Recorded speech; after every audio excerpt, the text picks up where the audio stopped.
오늘 말씀의 제목은 고난을 통과하는 사명의 완수입니다. 고난을 통과하는 사명의 완수. 우리 이 땅에 살아가면서 고난이 없는 어떤 목표 달성은 없습니다. 신앙뿐만 아니라 우리가 공부를 하는 입시를 준비하는 수능생도 고난이 없이는 뭔가 목표를 달성할 수 없는 것이요. 또 올림픽에 나가는 운동 선수들, 또 무슨 축구를 하든 야구를 하든 고난의 과정을 통과하지 않고 열매를 거두는 방법은 없습니다. 우리의 신앙도 마찬가지입니다. 고무줄을 당겼다가 놓으면 제자리로 돌아갑니다. 다 한 번은 경험해 보셨죠? 고무밴드 당겼다 놓으면 딱 돌아가는, 이런 제자리로 돌아가고자 하는 힘을 우리는 복원력이라 그렇게 얘기를 합니다. 복원력이 강한 물체는 외부적인 충격을 이겨내는 힘이 강합니다. 우리가 비바람 불고 할 때 나무가 막 확 휘어졌다가 저 부러지나 하다가 다시 또 탁 돌아가는 거죠. 돌아가는 거. 그 다음에 바다에 막 풍랑이 일면은 배가 이렇게 막 침몰할 것 같지만 다시 제자리로 돌아가는 것. 이게 다 복원력이라 그렇게 얘기를 합니다. 강풍에 휘어져도 부러지지 않고 제자리로 돌아가고, 배도 침몰할 것 같지만 제자리로 돌아가고, 이런 복원력. 이게 바로 이 힘인데, 우리가 믿음으로 살아가는 신앙생활에도 강력한 복원력이 필요합니다. 왜냐하면 믿음으로 살아가는 삶은 세상의 풍조를 거슬러가는 길입니다. 세상이 흘러가는 대로 살아가는 것이 아니라 세상의 풍조를 거슬러가는 길이기 때문에 우리에게는 여러 가지 역풍들이 많이 있습니다. 그 역풍들을 만났을 때 부러지고 쓰러진다면 우리의 믿음의 삶은 존재할 수가 없습니다. 세상의 역풍을 이기는 가장 강력한 복원력이 부활의 능력입니다. 세상에서 우리를 해치는 가장 강한 힘이 뭡니까? 죄의 권세와 죽음의 권세입니다. 죄의 권세와 죽음의 권세가 예수님을 꽉 강하게 쳤잖아요. 그런데 예수님이 그 죽음의 모든 권세를 이기시고 살아나심으로 제자리로 딱 돌아온 거예요. 이게 부활의 능력입니다.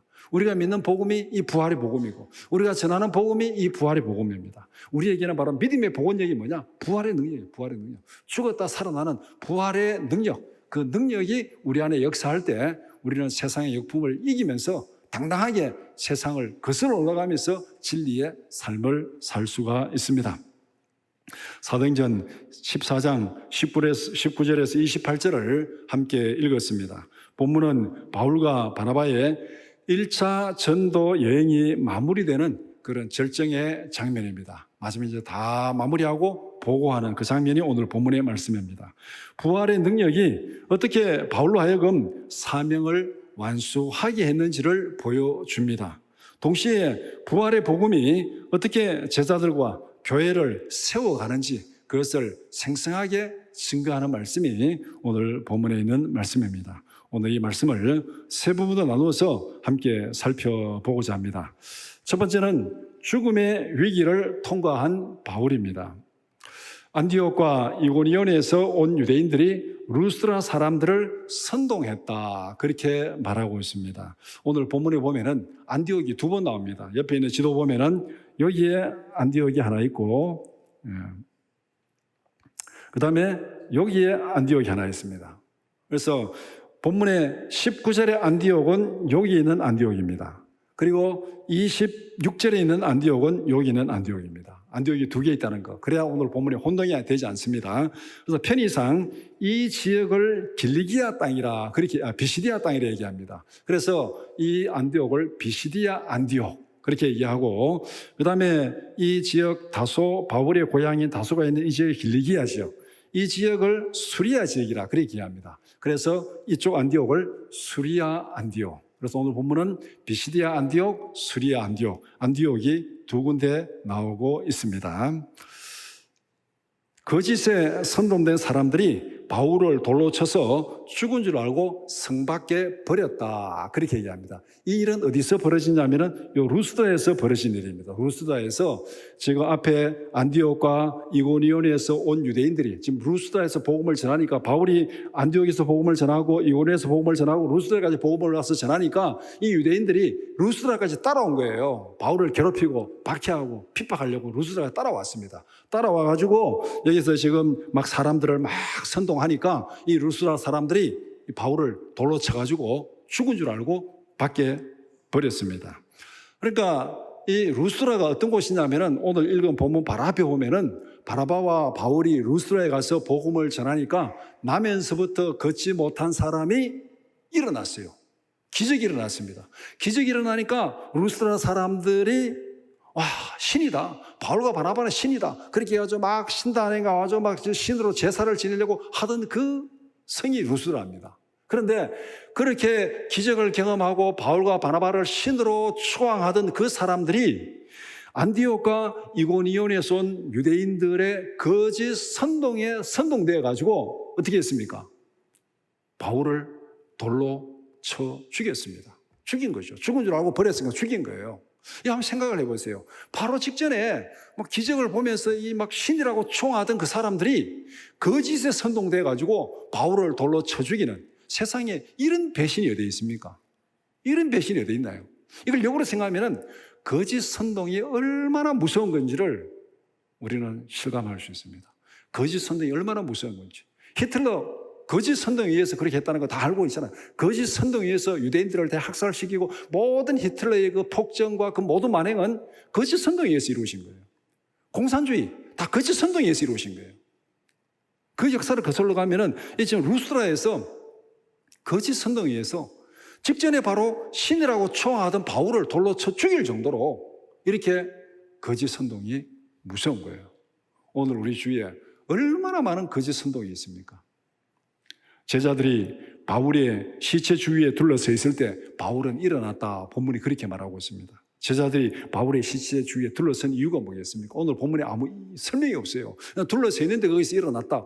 둘러서서 뭐 했다는 겁니까? 왜 둘러섰다는 겁니까? 본문에 설명해 주는 앞뒤 문맥으로 보면은 일단 우리가 생각할 수 있는 것이 둘러서서 간절히 기도했다는 겁니다. 바울의 죽음을 놓고 정말 너무 힘들어서 고통 가운데 살려달라고 기도했든지 아니면 정말 바울의 장래를 위해서 기도했든지 어쨌든 이 고난 앞에서 둘러서가지고 그들은 하나님 앞에 간절히 기도했습니다. 그 다음에 두 번째는 바울이 지금 복음을 전하다 돌에 맞아 죽었습니다. 그러면은 이 제자들은 어떻게 되겠습니까? 도망을 쳐야 되겠습니까? 바울의 시체 주위에 모여야 되겠습니까? 어느 것이 안전한 거예요? 도망을 치는 게 안전한 겁니다. 바울이 복음을 전하다 돌에 맞아 죽었으면은 그 복음을 믿는 자들은 바울의 시체에서 도망을 쳐야 안전합니다. 그런데 이들은 도망치지 않고 바울의 시체 주위에 모였습니다. 베드로가 예수님을 모른다고 부인한 이유가 뭐겠습니까? 예수님이 대제사장의 앞에서 시몬 받으면서 고난당하니까 너도 한편이지. 베드로가 아니다 그랬잖아요. 왜? 같이 고난당할까 겁이 나가지고 아니라 그랬어요. 도망친 이유죠. 그럼 오늘 이 본문에서도 제자들은 바울이 지금 돌에 맞아 죽었습니다. 도망쳐야 돼요. 그래야 안전합니다. 그런데 이들은 도망치지 않았어요. 흔히 말하는 오늘 우리가 시위할 때 우리가 바울이다. 우리가 바울이다. 바울이 복음을 전하다 돌에 맞아 죽었으니까 우리가 바울이다. 바울과 함께 고난의 자리에 지금 참여하는 거예요. 공동체의 보호와 연대입니다. 우리가 바울이다. 우리가 바울이다. 우리가 돌에 맞아 죽어도 떠나지 않는다. 우리가 바울이다. 이 믿음의 공동체 하나됨을 보여주는 바로 이것을 여기서 말하고 있습니다. 그러니까 바울이 돌에 맞아 죽었고 시체가 있고 제자들이 시체를 둘러서 있었습니다. 그들은 간절히 기도했을 것이고 고난 앞에서도 죽음 앞에서도 결코 도망치지 않은 복음의 그 능력 앞에서 우리가 바울이다. 공동체의 연대와 보호를 보여주고 있습니다. 다시 일어난 바울이 도망치지 않고 루스드라 성으로 들어간 이유가 무엇입니까? 거기서 그냥 본문은 그냥 단순하게 팩트만 지금 얘기를 하고 있습니다. 제자들이 둘러서 있었고 그 다음에 바울이 거기서 다시 일어나가지고 도망치지 않고 루스드라 성으로 들어갔습니다. 바울이 생각할 때 루스드라가 어떤 성입니까? 배신의 도시잖아요. 기적을 행하고 그 다음에 막 신이라고 추앙했는데 그 다음에 바로 돌로 쳐가지고 죽은 줄 알고 버릴 정도로 이 배신의 도시, 또 들어가면은 또 맞아 죽을지도 몰라요. 고난의 도시, 죽음의 도시. 그런데 바울은 그 죽음에서 일어나가지고 도망치지 않고 다시 루스드라로 들어갔습니다. 그 이유를 우리가 세 가지로 말할 수 있습니다. 첫 번째는 박해로 두려움에 떨고 있을 제자들을 위로하기 위해서. 지금 루스드라에 바울이 복음을 전해가지고 믿는 사람들이 생겼습니다. 이 믿는 사람들 다 초신자들이잖아요. 근데 만약에 바울이 지금 자기가 이렇게 돌에 맞아가지고 일어나가지고 이제 다시 내가 루스드라 들어갔다 죽겠다 하고 도망쳐버리면은 거기에 복음을 듣고 믿게 된 이 초신자들은 어떻게 되겠습니까? 이들도 믿음에서 떠나버리게 되겠죠. 그러니까 바울은 결코 내가 죽는 한이 있어도 떠날 수 없다. 자기가 복음을 전해서 믿게 된 그 신자들을 위로하고 세워주기 위해서 그는 바울은 다시 배신의 도시, 죽음의 도시로 들어간 거예요. 그리고 복음의 능력과 부활의 소망을 증명하기 위해서 부활의 복음을 행동으로 증명하는 거예요. 바울이 전한 복음은 부활의 복음입니다. 부활의 복음을 다시 행동으로 증명하는 거예요. 내가 돌에 맞아 죽었지만 다시 살아나서 지금 이렇게 너희들을 권하고 있다. 이 생동으로, 삶으로 부활의 능력을 그들에게 증명해 보이고 있는. 그러니까 바울이 전한 복음이 말로만 전하는 복음이 아니라 삶으로, 행동으로 증명하는 그 복음을 지금 전하고 있습니다. 세 번째는 사명에 대한 헌신과 책임감 때문입니다. 루스드라에서 새롭게 시작된 교회를 세우기 위해서, 바울이 지금 이 선교여행을 떠난 이유가 뭐겠습니까? 복음을 전하고 교회를 세우기 위해서. 복음을 전하고 교회를 세우기 위해서 루스드라의 복음이 전해지고 지금 새로 믿은 사람들이 생기고 교회가 세워졌는데 여기서 도망쳐버리면 이 교회는 무너지잖아요. 그럼 바울의 사명이 뭐겠습니까? 교회를 세우는 것이고, 복음을 전한 거라면 이 교회를 세우기 위해서, 루스드라에 새롭게 시작된 교회를 세우기 위해서라면 죽음을 감수하고 고난을 감수하고 다시 루스드라에 들어가가지고 그 교회를 세우는 것, 이것이 자기의 사명이기 때문에 이 사명감에, 이 헌신에 대한 책임감 때문에 바울이 다시 루스드라로 들어갔다. 오늘 본문이 지금 그렇게 말하고 있습니다. 고난과 상처에 돌팔매질 때문에 사명의 자리에서 도망치지 말라. 오늘 이 본문이 우리에게 도전하는 말씀이 이것입니다. 오늘 우리에게 조그마한 어려움, 상처, 비난, 그것 때문에 사명의 자리에서 도망치지 말라. 고난은 사명을 중단하는 핑계가 아니라 하나님의 능력이 드러나는 무대입니다. 우리가 신앙생활하면서, 봉사하면서, 헌신하면서 때로는 낙심하고 절망하는 이유가 뭐겠습니까? 이 상처 때문에, 비난 때문에. 여기서 우리가 그냥 다, 야, 나 힘드니까 나 하지 말자. 왜 해야 되나? 이 고난과 이 어려움이 닥치면은 그걸 핑계 삼아서 우리는 포기해버리고 도망가버립니다. 그러나 그것이 고난과 사명을 중단하는, 고난은 사명을 중단하는 핑계가 아니다. 그때 오히려 하나님의 능력의 역사는 그 무대가 바로 우리가 경험하는 고난의 현장이다. 그렇게 말씀합니다. 믿음의 공동체는 둘러서서 쓰러진 성도를 다시 세우는 하나님의 도구입니다. 바울이 고난을 당하고 돌에 맞아서 죽었을 때 공동체가 흩어지지 않고 도망가지 않고 그러나 다시 모여가지고 거기서 기도하고, 그러니까 또 하나님이 그 기도를 들으시고 바울을 살렸잖아요. 살리고 우리가 바울이다. 고난 가운데서도 우리는 흩어지지 않는다. 연대하고 힘을 보태는 그런 모습을 보게 됩니다. 가정과 교회에서 낙심한 사람이 있다면 충분히 있을 수 있죠. 가정에서도 신앙에 낙심한 가족이 있을 수 있고 교회에서도 낙심한 성도가 있을 수 있습니다. 이럴 때 비난이 아니라 둘러서서 그를 세워주는 공동체가 되기를 축복합니다. 둘러선다는 이 앞에서 말한 거잖아요. 간절한 기도, 그 다음에 너희 고난 가운데 우리가 함께 하겠다. 고난 가운데 함께 하겠다. 복음을 위해서, 교회는 복음을 위한 공동체죠. 복음을 전하기 위해서. 그렇다면 복음을 위해서, 하나님 나라를 위해서 수고하고 고난당하는 성도들을 교회가 함께 힘을 보태주고 함께 기도하고 함께 고난 가운데 참여하는 것이 바로 교회의 사명입니다. 우리가 흔히 국가에서 이 국가를 위해서 전사하고 국가를 위해서 이렇게 죽은 사람들, 그 사람들을 유공자로 해가지고 국가에서 막 굉장히 이렇게 책임지고 이렇게 추앙하고 존경하잖아요. 그와 마찬가지로 교회는 복음으로 인해서 수고하고 고난 당하는 자들을 위로하고 격려하고 세워주는 공동체가 되어야 됩니다. 혹시라도 복음 가운데 고난 당하는 자들, 그들을 비난하고 손가락질하는, 이것은 교회가 할 일이 아니라는 겁니다. 그래서 이 상처받았다는 이유로 자기 연민의 돌무더기에 누워버리지 말라는 겁니다. 우리가 살아가다 보면 때로는 힘든 일을 많이 만날 때가 있습니다. 나는 너무 힘들어. 나 너무 지쳤어. 나는 못해. 나는 이제 못해. 이래가지고 그냥 자기가 너무 불쌍한 거예요. 내가 너무 불쌍해서 거기 그냥 주저앉아 버리는 그런 돌무더기에 주저앉지 말라는. 바울은 돌무더기에서도 툴툴 털고 일어났습니다. 툴툴 털고 일어났어요. 우리가 어떤 고난과 어떤 상처와 어떤 환난 가운데 있달지라도 나는 너무 힘들다. 나는 왜 이럴까? 그런 자기 연민에 빠지지 말라는 거예요. 자기 연민에 빠지지 말고 오히려 하나님 앞에서 받은 바 나의 사명이 무엇인가? 사명이 남아있는 한 우리는 십자가의 능력으로, 부활의 능력으로 다시 일어날 수 있습니다. 그리고 일어나야 됩니다. 사명의 자리로, 루스더의 자리로 담대히 다시 들어가야 됩니다. 내가 고난당한다고, 내가 복음에서 어려움 당한다고 거기서 그냥 연민에 빠져서 주저앉아 있지 말고 하나님 앞에 나의 달려갈 길, 사명이 남아있는 한 다시 루스드라로 들어가는 그런 믿음의 결단이 필요합니다.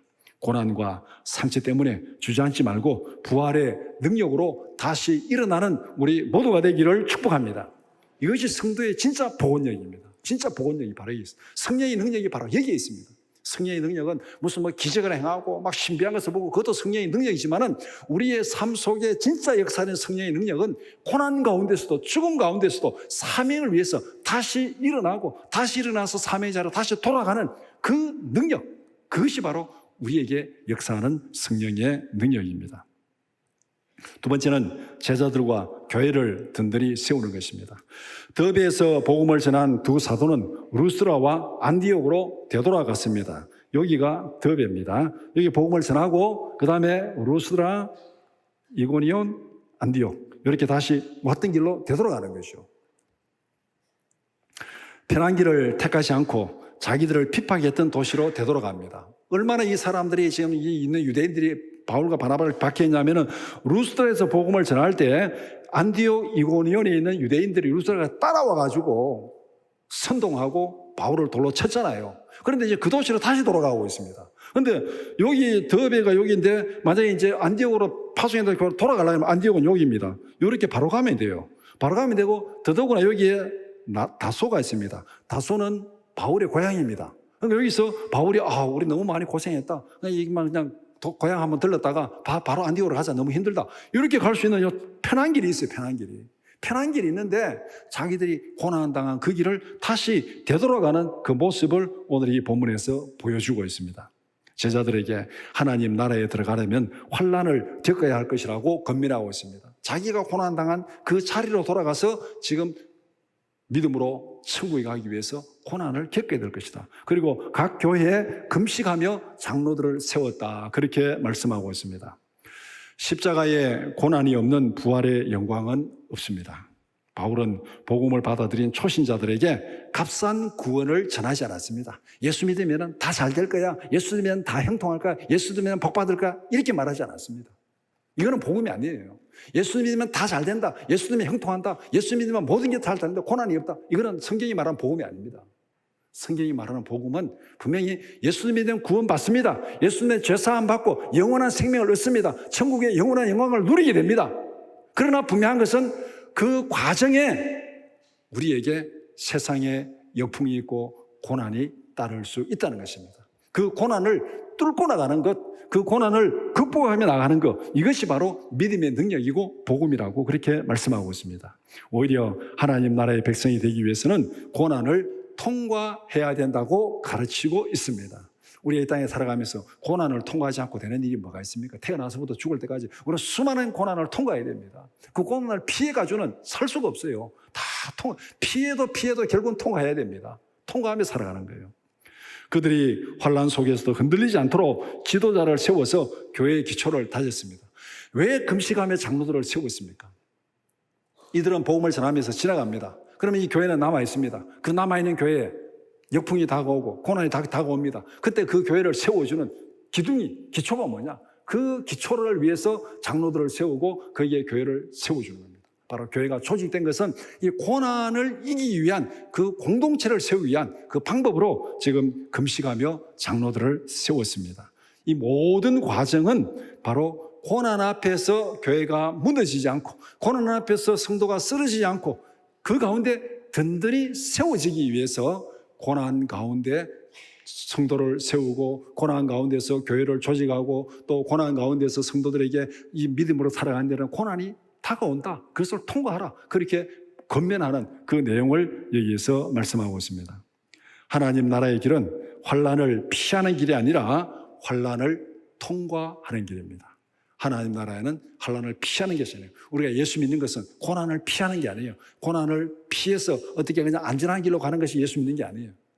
예수 믿는 것은 믿음의 능력으로, 성령의 능력으로 고난을 통과하고 이기며 살아가는 게, 이기며 살아가는 거. 피하는 것이 아니라 통과하고 이기며 살아가는 길이 바로 믿음의 길입니다. 진짜 신앙은 고난을 피하는 기술이 아니라 고난을 견디는 맷집을 키우는 것입니다. 진짜 신앙은 고난을 피하는 것이 아니라 고난을 견디는 맷집을 키우는 것. 우리 흔히 맷집이 세다 그러잖아요. 맷집이 멘탈이 강하다 그러잖아요. 멘탈이 강하면 누구 비난하고 해도 그냥 뜻없이 자기 할 일 하는 사람 우리 멘탈이 강하다 그럽니다. 멘탈 갑이다 그렇게 얘기하죠. 근데 멘탈이 약한 사람은 한마디만 들으면 막 못 살겠다고 아우성을 친 사람이 멘탈이 약한 사람이에요. 그러니까 멘탈이 약한 사람은 이 세상에서 제대로 살아갈 수가 없습니다. 정말 이 세상에서 자기의 목표를 향해서 소신을 향해서 사명을 위해서 꿋꿋이 살아갈 수 있는 사람은 멘탈이 강한 사람이에요. 이게 진짜 신앙입니다. 진짜 신앙은 고난을 당하는, 고난을 피하는 기술이 아니라 정말 고난을 견디는 맷집을 키우는 것. 교회 조직은 고난당하는 공동체가 흔들리지 않도록 세우는 하나님의 도구입니다. 왜 교회 조직이 필요하냐? 성도를 세우기 위해서, 교회를 세우기 위해서, 고난 가운데서 성도를 세우고 교회를 세우기 위해서. 성도의 사명은 고난을 두려워하지 않고 고난당하는 지체를 세워주는 것. 이것이 바로 성도의 사명입니다. 오늘 본문에서는 바울이 돌에 맞아 죽었는데 성도들이, 제자들이 떠나지 않고 거기에 둘러서가지고 함께 기도하고 함께 연대하고 그렇게 바울을 다시 세워가는 이것이 바로 오늘 우리 성도의 사명이라는 것입니다. 나는 신앙생활에서 겪는 여러 어려움과 희생을 불평하고 있지는 않는가? 우리 자신이 한번 돌아봐야 됩니다. 우리가 신앙생활하면서 조금만 힘든 일이 있으면, 조금만 어려움이 있으면 힘들다, 불평하다, 교회가 왜 이래, 성도들이 왜 이래, 교회가 왜 사랑이 없어, 이래가지고 조금만 어려움이 있으면 원망하고 불평하지 않는가? 지금 나의 모습이. 그거는 멘탈이 유리 멘탈입니다. 아니면은 영광스러운 하나님의 나라에 들어가기 위한 과정으로 넉넉히 받아들이고 있는가? 때로는 비난이 있을 수도 있고, 때로는 원망이 있을 수도 있고, 어려움이 있고, 역풍이 있지만, 이거는 성도로서 당연히 거치는 과정이야. 당연히 거치는 과정이야. 그렇게 오히려 넉넉히 받아들이고 있는가? 어느 쪽입니까? 오늘 본문은 고난을 거쳐라. 고난을 통과하라. 그 거치는 과정에 성도가 가는 길에 그것은 필연적으로 따라오는 것이다. 그 피하려고 그러면 갈 데가 없다. 통과하면서 이기며 살아가라. 그렇게 말하고 있습니다. 우리가 자녀들에게 믿음을 가르칠 때도 마찬가지입니다.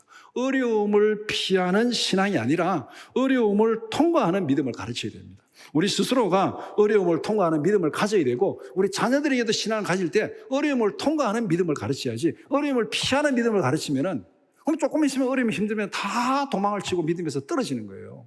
정말 어려움을 통과하는 그런 신앙을 우리가 자녀들에게 삶으로 보여줘야 되고 또 자녀들에게 그렇게 가르쳐야 되는 거. 오늘 본문에서 바울이 바로 이 천국에 들어가기 위해서는 많은 고난을 겪어야 하리라 그렇게 말씀하고 있잖아요. 고난 앞에서 위축되지 않고 환난을 당당히 통과하는 우리 모두가 되기를 축복합니다. 세 번째는 하나님이 함께 행하신 일을 보고하는 것입니다.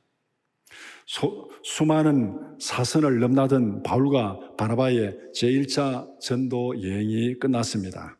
파송받은 교회로 돌아온 두 사도는 교인들 앞에 선교 보고합니다. 이제 이쪽으로 돌아왔습니다. 스리아 안디옥으로. 더베까지 갔다가 갔던 길로 다시 돌아왔습니다.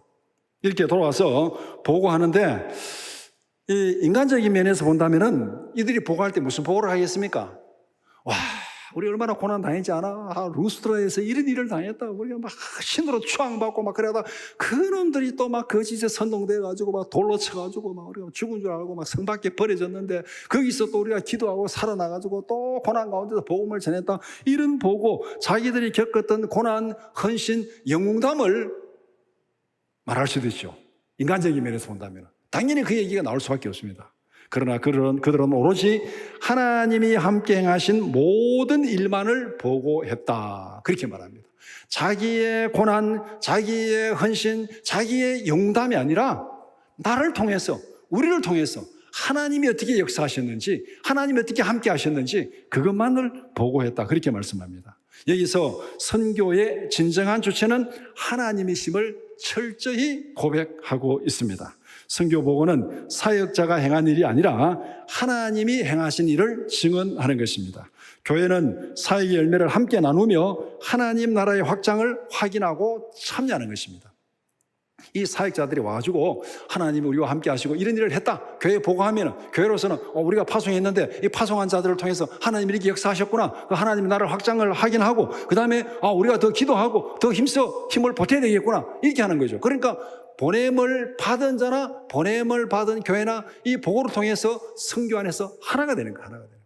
보냄을 받은 자를 통해서 성령이 역사하시고 보낸 교회를 통해서 성령이 역사하시고 그래서 파송 사역자는 파송 공동체와 함께 할 때 지속적인 힘을 공급받습니다. 이렇게 고난 가운데서 와서 하나님이 어떻게 했는지 보고함으로 또 성도들이 힘을 보태고 또 기도하고 후원함으로 다시 또 사역에 힘을 얻고 이래서 이 보냄을 받은 자와 보낸 공동체가 함께 하나님의 역사 가운데서 움직이는 이것이 바로 선교라. 그러니까 선교의 진정한 주체는 하나님입니다.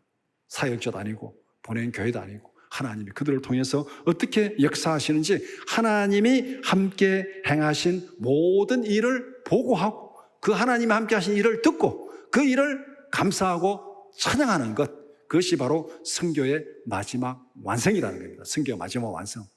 안디옥 교회에 돌아와서 한 일이 뭡니까? 하나님이 우리를 통해 이렇게 역사하셨다. 하나님 우리가 금식하고 기도했는 보낸 사람들 통해서 하나님이 이렇게 역사하셨다. 그러면 그 하나님이 함께 역사하신 그 일을 보고 듣고 감사하고 찬양하며 하나님 앞에 영광을 돌리는 그것이 바로 이 마지막 1차 선교행의 마지막 마무리 완성 피날레입니다. 하나님이 행하신 일을 증거하는 기도 응답의 산 증인으로 살아가자. 우리의 삶도 우리가 지금 살아가는 삶이 선교적인 삶이잖아요. 우리의 이 선교적인 삶의 마지막 완성이 뭐겠습니까? 우리를 통해서 역사하시는 하나님의 은혜와 능력을 바라보고 경험하고 증거하고 찬양하고 감사하며 살아가는 것. 이것이 바로 기도 응답의 산 증인으로 살아가는 삶입니다. 사역이나 봉사를 마친 후에 사람들의 인정과 칭찬을 기대하는 마음을 내려놓자. 이게 참 힘들어요. 요거 내려놓는 게 힘들어요. 우리가 어떤 일을 하고 큰 일을 하고 또 힘든 일을 했을 때 그 다음에 우리에게 드는 마음이 뭡니까? 내가 이만큼 수고하고 했으니까 사람들이 나를 인정해 주겠지, 사람들이 칭찬하겠지, 이렇게 다 기대를 하고 있는 거예요. 기대가 크면 뭐가 큽니까? 실망도 크죠. 우리가 일단 요 함정에 빠지지 않기 위해서 요 기대를 내려놔야 돼요. 내가 수고하고 내가 노력하고 모든 거에 사람들이 인정하겠지, 칭찬하겠지. 이렇게 되면 뭐겠습니까? 나의 헌신, 나의 고난, 나의 영웅담을 자랑하게 되는 거예요. 요 함정에 빠지지 않기 위해서는 오직 하나님이 나와 함께 하신 그 일을 보고하기 위해서는 우리 요 마음을 내려놔야 됩니다. 이 마음을 못 내려놓으면은 내리 수고하고 노력했는데 사람들이 인정해 주지 않네, 칭찬하지 않네. 그럼 그 다음에 나오는 게 뭐겠습니까? 내가 얼마나 힘들었는지 알아? 사람들이 인정하지 않으니까 이제 내가 내 입으로 얘기하잖아요. 이제 내가 얼마나 힘들었는지 알아? 야, 이런데도 너희들 나를 인정해 주잖아. 이제 불평이 나오는 거죠. 원망이 나오는 거죠. 그 다음에 자기 자랑하는 거예요. 나는 이렇게도 했어. 자기 자랑하는 거죠. 요거로 멈춰야 되는 거예요. 요 두 개가 우리의 함정입니다. 우리의 함정이 바로 여기 있습니다. 오늘 본문은 요 함정에 빠지지 말라는 거예요. 모든 일을 다 한 다음에 나를 통해서, 연약한 나를 통해서, 부족한 나를 통해서 하나님이 행하신 그 은혜를 증언하고 그 은혜를 간증하고 그 은혜에 감사하고 그 하나님께 영광을 돌리라. 이것이 진짜 우리의 삶의 마지막 보고가 되어야 됩니다. 오늘 선교 보고가 바로 그거잖아요. 이 함정에서 벗어나지 못하면 우리는 열심히 수고하고 노력하면서 마지막에 다 낙심해가지고 난 다시는 안 해 하는 거 봐라. 이제 대부분 교회 성도들 지금 다 상처받아서 낙심한 성도들 다 얘기 들어보세요. 여기 다 빠져요. 여기 다 빠졌어요. 내가 그렇게 수고했는데, 내가 그렇게 힘들게 했는데, 추운데 더운데 그렇게 수고했는데 아무도 날 알아주지 않는데 내가 왜 그 일을 하느냐? 다시는 안 한다. 이 함정이 다 빠졌잖아요. 칭찬과 인정을 기대하니까 결국은 실망하게 되는 것이죠. 남들이 안 알아주니까 결국은 내가 얼마나 힘들은지 아냐고 원망하고 불평하고 자기를 자랑하고 이래서 그냥 서로 상처 주다가 다 주저앉아 버리는. 일을 실컷 잘하고 마지막에 이걸 못 비워가지고 서로 상처받고 상처 주고 하는 거예요. 얼마나 이게 지금 안타까운 일입니까? 그래서 마지막 완성은 이겁니다. 사역이나 봉사를 마친 후에 사람들의 인정과 칭찬을 기대하는 마음을 내려놓자. 열을 기대했는데 둘을 인정하면은 섭섭합니다. 이제 실망이에요. 그런데 전혀 기대하지 않는데 하나를 인정하면은 감사한 일이잖아요. 그러니까 우리는 이걸 다 내려놓고 그 다음에 우리가 자기 자랑을 하는, 자기 불평을 하는 그 일을 다 내려놓고 오직 연약한 나를 통해서 역사하신 하나님을 간증하고 찬양하고 영광 돌리는 우리 모두가 되기를 축복합니다. 말씀을 정리하겠습니다. 오늘 보면 우리에게 세 가지를 말씀합니다. 첫 번째는 사명을 위하여 고난을 두려워하지 말라. 고난은 하나님의 사람을 세우는 과정입니다. 고난 없이, 연단 없이 세워지는 경우는 없습니다. 운동선수든 뭐든 간에 고난과 연단을 통해서 정말 능력 있는 사람으로 세워지는 거예요. 고난 앞에서 도망치지 말고 사명의 자리로 돌아가라. 바울은 죽음의 자리 루스드라도 다시 돌아갔습니다. 사명을 위해서. 고난 가운데서도 공동체와 함께하라. 고난의 자리로 되돌아가서 흔들리는 형제 자매를 굳게 세워주라. 동시에 약하고 지쳤을 때 공동체가 나를 둘러서서 세우는 은혜를 경험하라. 우리는 이 공동체에서 이 둘을 다 해야 돼요. 우리 주위에 약하고 연약한 지체가 때문에 가서 세워줘야 되고, 때로는 살아가다 보면 나도 힘들고 약할 때가 있잖아요. 그때 공동체가 나를 세워주는 그 은혜도 경험해야 되고, 이 둘을 다 경험합니다. 우리는 때로는 내가 세워주기도 하고, 때로는 지체들이 나를 세워주기도 하고, 이게 공동체 안에서 살아가는 거예요. 서로 힘들 때 힘이 되어주고 능력이 되어주는, 이것이 바로 고난 가운데서도 공동체와 함께하라는 의미가 바로 이 말입니다. 연약한 나를 통하여 하나님 행하신 일을 증거하라. 간증은 하나님 나라를 확장하는 강력한 도구입니다. 날마다 하나님의 은혜를 경험하는 기도 응답의 산 증인으로 살아가자. 성령의 인도하심을 따라서 고난 가운데서도 하나님의 일하심을 담대히 증거하는 승리의 삶을 살아가는 우리 모두가 되기를 축복합니다. 함께 기도드리겠습니다. 첫 번째 기도할 제목, 고난 속에서도 함께 하시는 하나님의 신실하심과 능력을 믿고 담대히 일어서게 하소서. 두 번째, 환난을 통과하면서도 하나님 나라의 길을 걷는 견고한 믿음의 사람으로 세워지게 하소서. 세 번째, 나의 삶을 통하여 오직 하나님의 영광이 드러나는 진실한 청지기로 살아가게 하소서. 우리 다 같이 통성으로 기도드리겠습니다.